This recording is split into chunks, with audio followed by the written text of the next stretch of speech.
Hello dear students and welcome back. This is another English lesson for the second grade of high school. My name is Miranda and I will be your English teacher for the day. Today we are going to deal with learning and how much we have learned so far. In this lesson you will listen and read the text about learning. And you will also learn how to distinguish various forms and ways of learning and learning styles.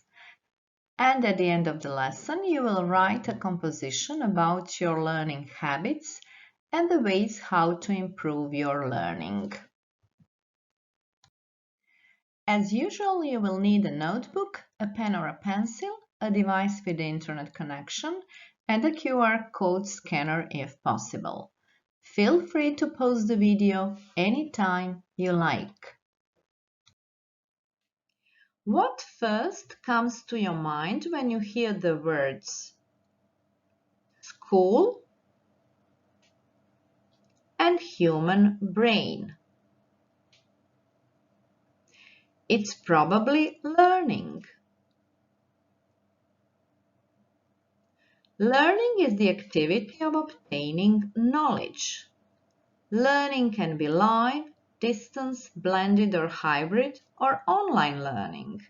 It takes place at school, and the human brain is the organ that is responsible for such a complex process. And our ultimate goal is to become a lifelong learner. A lifelong learner in constant search for knowledge.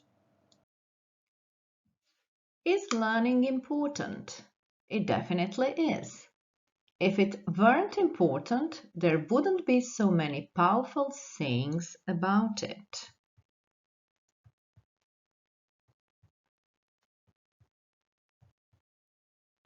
Take a look at them and give them a thought, especially to the last one.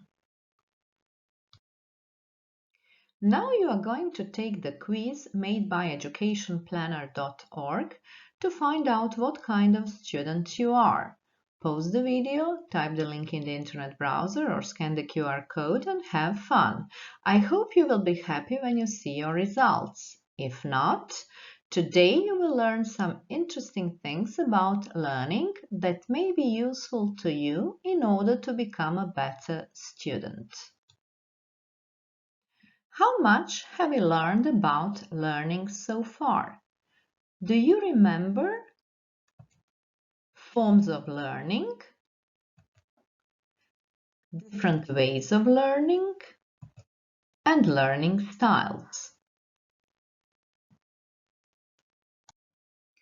Let's do the first activity. Pause the video and match each form of learning with its description. Now we can check together.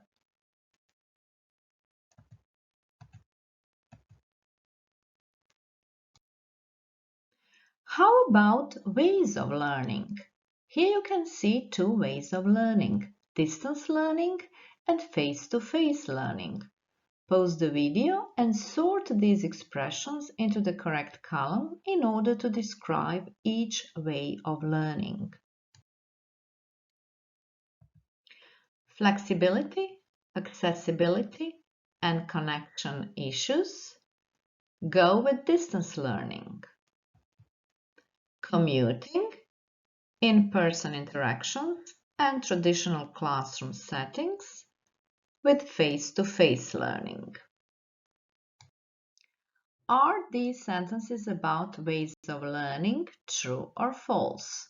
Pause the video and do the activity. Now we can check together. Online learning is remote learning. Not necessarily, so it's false. The difference between online and distance learning is location and in-person interactions. True. Blended learning combines face-to-face and online learning approaches. True. Hybrid learning is different from blended learning. False, because it's the same thing. Video conferencing is a type of distance learning. It's true. Let's move to the next activity where you need to complete the sentences using the correct learning style. Pause the video and complete the sentences. Here you can see the correct answers and differences between an auditory, visual, a tactile or kinesthetic learner. It's time for another quiz made by educationplanner.org to find out your learning style. Once you find out your learning style, you will also get some advice how to learn better. Read about all 3 learning styles and the things the learners can do to improve their learning. Pause the video, type the link in the internet browser or scan the QR code and have fun. Here are some things that learners can do to learn better. Sort them into the correct columns according to the learning styles. Let's see the correct answers.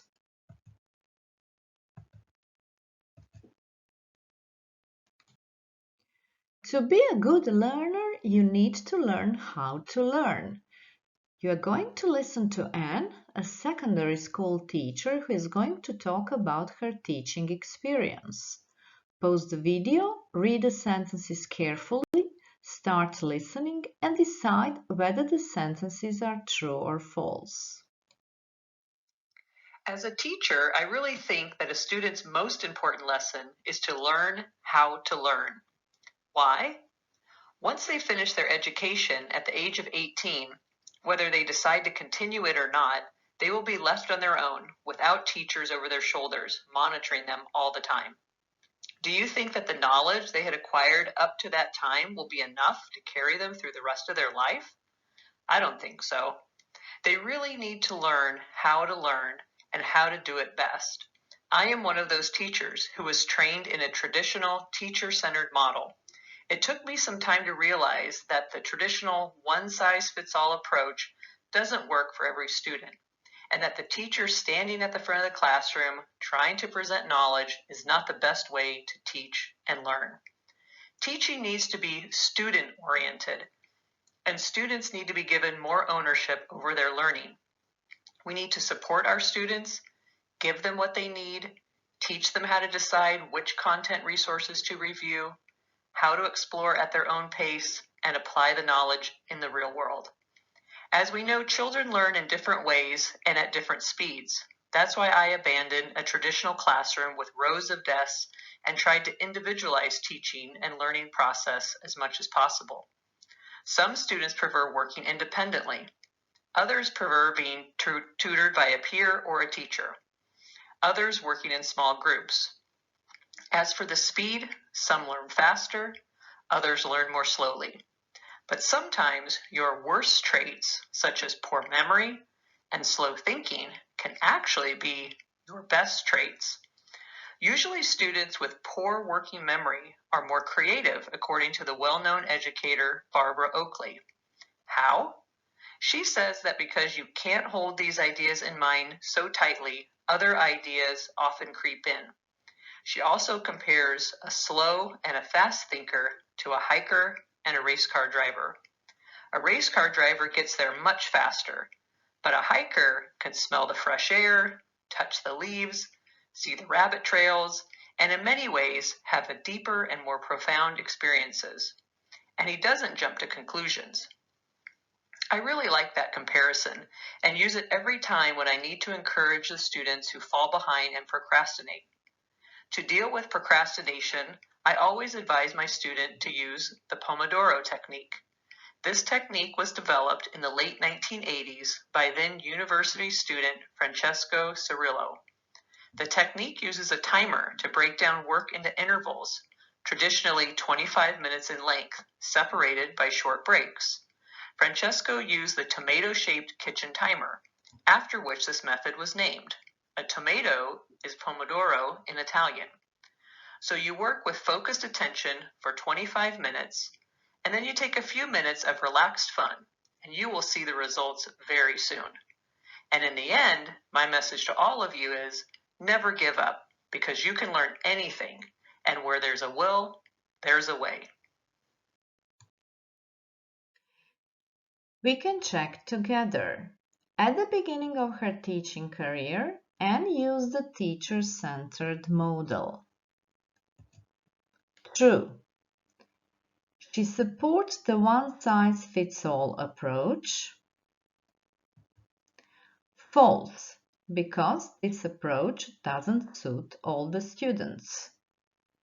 Students with good memory are also very creative. False. Students with poor memory are often very creative. They can't hold these ideas in mind so tightly, so other ideas are often creeping in. Slow thinkers have more profound experiences than fast thinkers.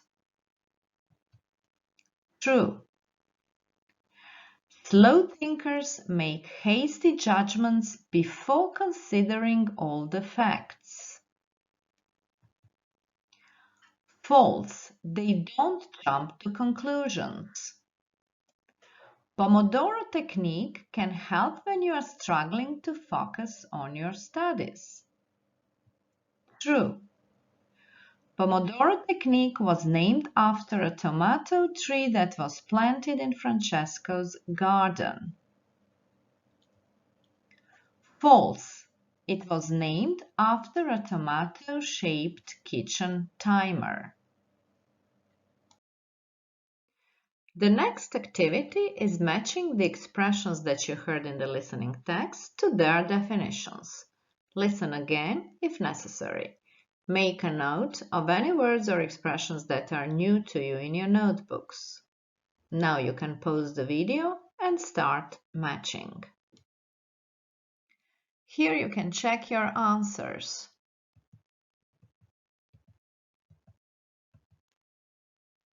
I hope you were successful in matching. It's time for the final quiz to find out how you can improve your study habits.